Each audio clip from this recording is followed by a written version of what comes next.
Chapter 5, Science of Getting Rich. Do you know what? I hadn't really read this chapter properly, and I was just reading it this morning, and I was just like, oh my goodness, I absolutely love this. You're going to want to hear this. And if you want more of this, then, have a look at my masterclass starting on the 21st. The group's up there. And if you're already in the group, absolutely wonderful. I'll see you then on the 21st. So listen, Chapter 5, Increasing Life, the Science of Getting Rich. And what it's talking about is you must get rid of the idea that by being poor and keeping yourself poor because you feel guilty about having more isn't helping anybody. You cannot be poor enough to help the poor. It's like being, oh, well, I've had enough health now, so I best not be healthier anymore. Yeah. Or, I've had enough breath now, so best, save the breath for somebody else. That's what's saying that I've got enough money. Money is energy. It's also like saying, well, I've got enough energy now, so I don't need any more energy. You would never say that, would you? So why be poor enough to help the poor? How can you help the poor? By making the most of yourself. And if there's anything going on in the world right now that you're listening to and you think you want to talk about it, well, you just keep it in focus. You keep increasing it. That which you keep your attention on increases.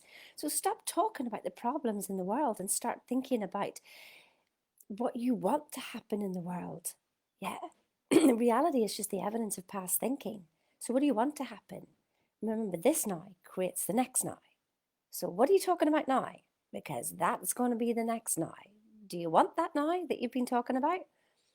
No? Well, stop talking about it because you're putting more and more and more of it into the world. Yeah? Start thinking about how you can make the most of yourself. So listen, I love this saying on here in the chapter. A seed dropped into the ground springs into activity, and it is the act of living produces 100 more seeds. Life by living multiplies itself. Oh my goodness, that one really got me this morning. Life by living multiplies itself. Are you living your life or merely just existing? Are you having fun? Are you increasing your life, increasing your energy, which in turn, anybody comes into your atmosphere will immediately increase? Or are you dragging us all down? Be honest with yourself. Because is it an internal conversation? If it's not coming out your mouth, is it an internal conversation? So when a seed is, I just love that. A seed dropped into the ground springs into activity, and the act of living produces 100 more seeds. Get out there and live your life and make the most of yourself, which means you can start to help others make the most of themselves.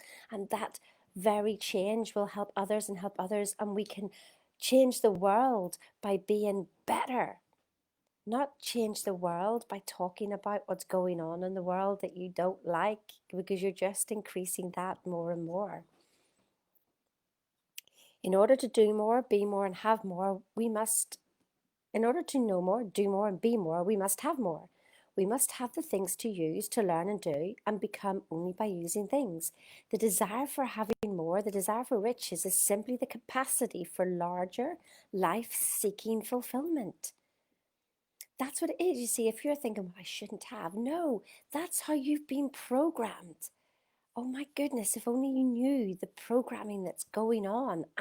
We've stayed there, stayed under there, stayed and just thinking that this is life. This is just an illusion that's been created for us.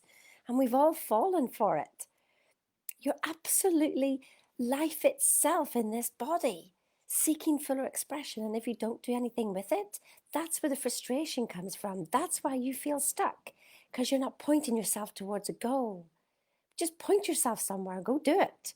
You'll feel 100 times better. You're not stuck. You're just not doing anything and not made a decision to go and do. But then I don't know what to do. I don't know. Just go do anything. That's what it is. I just say, make a decision. You can decide to be happy or sad. That's your choice. But there's things going on in my life. There's things going on in everybody's life. But how much energy are you wasting thinking about it? Did it happen 10 years ago? Did it happen 25 years ago? Did it happen yesterday? Well, why are you still thinking about it? I love the story about the two monks, and they'd made a vow never to touch a woman.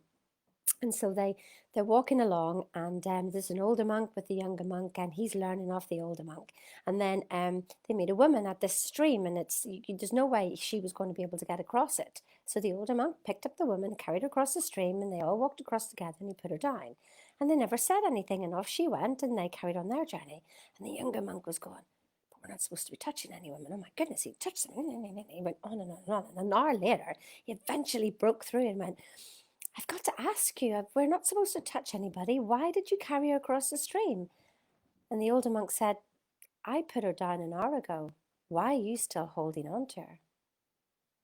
What are you holding on to? It's only in your head. I mean, where is it? Where is it? Show me now. Show me now what's troubling you. Just show it to me. Where is it?"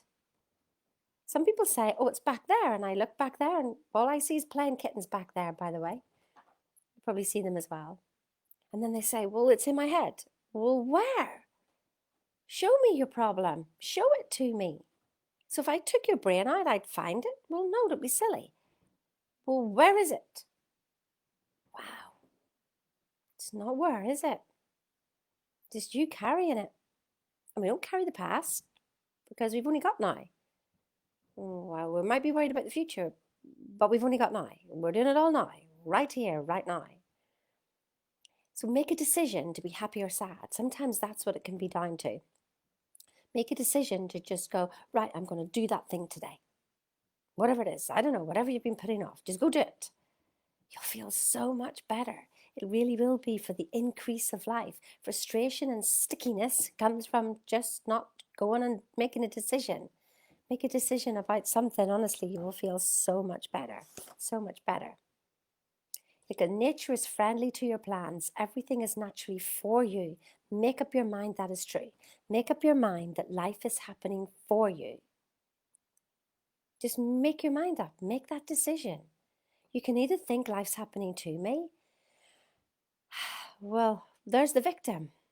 And I know it. I've been there. Next one, I still go there now and again. Next one is, I make life happen.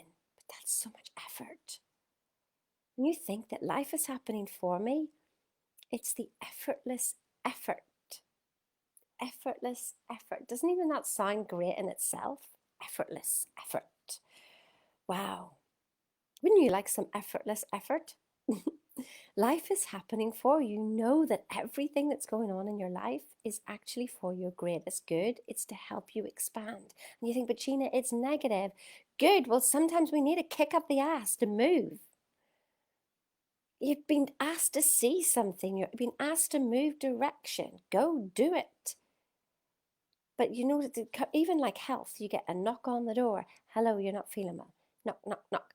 "You're not feeling well." Knock, knock, knock. "You're not feeling well." And then you get a big slap across the face because you didn't do anything about it. It's the same in life. You're being told over and over and over again about something, but you're not paying attention. You're still having the same thoughts. Make a decision. Anything. Whatever the decision is, that's why you're stuck. And life is happening for you. Get rid of the idea that God wants you to sacrifice yourself for others and that you can secure his favor by doing so. What he wants is you should make the most of yourself for yourself. And remember that extreme altruism is no better and no nobler than extreme selfishness. Both are mistakes. So don't be saying, "But I've got to give my life for everything." No, what he's saying in this chapter here is literally body, mind, and spirit. Have all three of them aligned. You can't just go for the mind, so intellectual, because you're missing out on the spirit and the body. Don't just be all for the spirit because you're missing out on the mind and the body. And don't be just for the physical body because you're missing out on the mind and the spirit. And everything just becomes unbalanced, but have all three in alignment and don't have an excess in any. Look to have all three aligned. That's what the workshop and the masterclasses next week will help you do. So get involved and get on board with them. Get rid of the thought of competition. If you gain anything on the plane of competition, that's why you feel you're going to lose it. Have you ever done that? You've had it and then you're afraid of losing it. That's because you competed to get it. You thought, "Oh, he's the only man left in the world. I've got to get this job before somebody else gets this job." No, we're creators. There's boundless supply for absolutely everybody. You're a creator. Create, use your imagination, go within, use your imagination to have what you want. Not go out there and get what you want. Use your imagination so that what you want actually comes from you. Riches secured on the competitive plane are never satisfactory and permanent. They're yours today and somebody else's tomorrow. Know that the money you need will come. Know that. Never look at visible supply. Look always at the limitless riches in formless substance and know they are coming to you as fast as you can receive them. Nobody, by cornering the visible supply, can prevent you from getting what is yours. So there's 3 principles it always says at the end of each chapter in this book, and I want you to pay attention to them. So remember yesterday I was talking about there's a formless substance. So remember these last 3 sentences.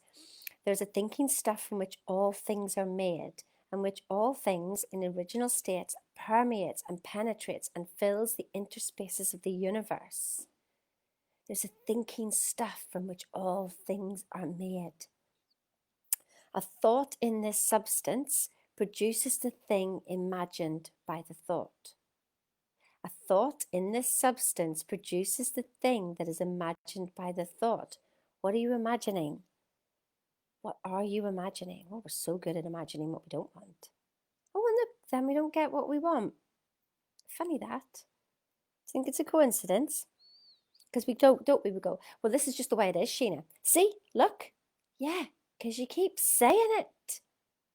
Change your story. Change your story. Man can form things in his thought, and by impressing his thought upon the formless substance, can cause the thing he thinks about to be created. And so then you'll try it, won't you? And you'll try it for a day, you'll try it for 3 days, you'll try it for a week, and you'll, Sheena, see, it doesn't work. Listen, there's a law of gestation. Like when you get pregnant, your baby just doesn't appear, does it?